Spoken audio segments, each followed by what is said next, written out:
ಬಡವರಿಗೆ ಸಿಗಬೇಕಾಗಿದ್ದ ಅಕ್ಕಿ ಖಾಸಗಿ ಕಂಪನಿಗಳಿಗೆ ಮಾರಾಟ.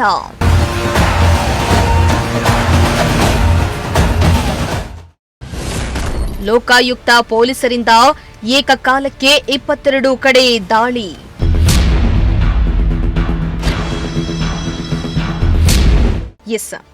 ಬಡವರ ಹೊಟ್ಟೆ ತುಂಬಿಸಬೇಕಾಗಿದ್ದ ಸರ್ಕಾರದ ಅಕ್ಕಿಯನ್ನೇ ಖಾಸಗಿ ಕಂಪನಿಗಳಿಗೆ ಮಾರಾಟ ಮಾಡಿರುವ ಗಂಭೀರ ಆರೋಪ ಬೆಂಗಳೂರಿನಲ್ಲಿ ಬೆಳಕಿಗೆ ಬಂದಿದೆ. ಅಕ್ರಮವಾಗಿ ಅಕ್ಕಿ ಸಾಗಾಟದ ಕುರಿತು ಮಾಹಿತಿ ಸಿಕ್ಕ ಬೆನ್ನಲ್ಲೇ ಲೋಕಾಯುಕ್ತ ಅಧಿಕಾರಿಗಳು ದಾಳಿಯನ್ನ ನಡೆಸಿದ್ದು, ಯಶವಂತಪುರದಲ್ಲಿರುವ ಗೋದಾಮಿನಲ್ಲಿ ಭಾರೀ ಪ್ರಮಾಣದ ಅಕ್ಕಿ ಪತ್ತೆಯಾಗಿದೆ.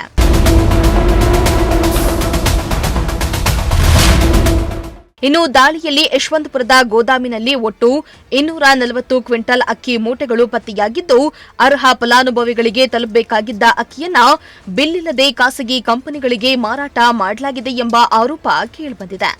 ಇನ್ನು ಗೋದಾಮಿನ ಸಿಬ್ಬಂದಿಯನ್ನ ತರಾಟೆಗೆ ತೆಗೆದುಕೊಂಡ ಲೋಕಾಯುಕ್ತ ನ್ಯಾಯಮೂರ್ತಿ ಬಿಎಸ್ ಪಾಟೀಲ್ ನೇತೃತ್ವದ ತಂಡ ಗೋದಾಮಿನಲ್ಲಿದ್ದ ಅಕ್ಕಿ ಮೂಟೆಗಳ ಲೆಕ್ಕಪತ್ರಗಳನ್ನು ಸಮಗ್ರವಾಗಿ ಪರಿಶೀಲಿಸಿದೆ.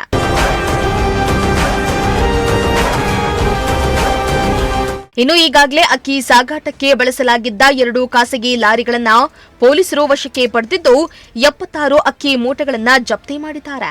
ಅಲ್ಲದೆ ಗೋದಾಮಿನ ಜವಾಬ್ದಾರಿ ಹೊತ್ತಿದ್ದ 2 ಅಧಿಕಾರಿಗಳು ಹಾಗೂ ಲಾರಿ ಚಾಲಕರನ್ನ ವಶಕ್ಕೆ ಪಡೆದು ವಿಚಾರಣೆಯನ್ನ ನಡೆಸಲಾಗ್ತಾ ಇದೆ.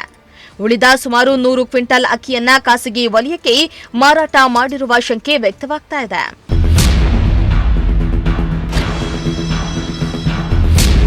ಇನ್ನು ಈ ಪ್ರಕರಣದ ಬೆನ್ನಲ್ಲೇ ನಗರದ ವಿವಿಧ ಭಾಗಗಳಲ್ಲಿರುವ 22 ಗೋದಾಮುಗಳ ಮೇಲೆ ಲೋಕಾಯುಕ್ತ ಅಧಿಕಾರಿಗಳು ದಾಳಿಯನ್ನ ನಡೆಸಿ ಪರಿಶೀಲನೆಯನ್ನ ನಡೆಸಿದ್ದಾರೆ. ಒಟ್ನಲ್ಲಿ ಬಡವರ ಪಾಲಿಗೆ ಸೇರಬೇಕಾಗಿದ್ದ ಆಹಾರ ಧಾನ್ಯಗಳನ್ನೇ ಖಾಸಗಿ ಕಂಪನಿಗಳಿಗೆ ಮಾರಾಟ ಮಾಡಿರುವ ಆರೋಪ ಸಾರ್ವಜನಿಕರ ಆಕ್ರೋಶಕ್ಕೆ ಕಾರಣವಾಗಿದ್ದು, ಈ ಅಕ್ರಮದ ಹಿಂದೆ ಯಾರಿದ್ದಾರೆ ಎಂಬುದರ ಕುರಿತು ತನಿಖೆ ಮುಂದುವರೆದಿದೆ. Bureau report, Prajashakti TV, Bengaluru.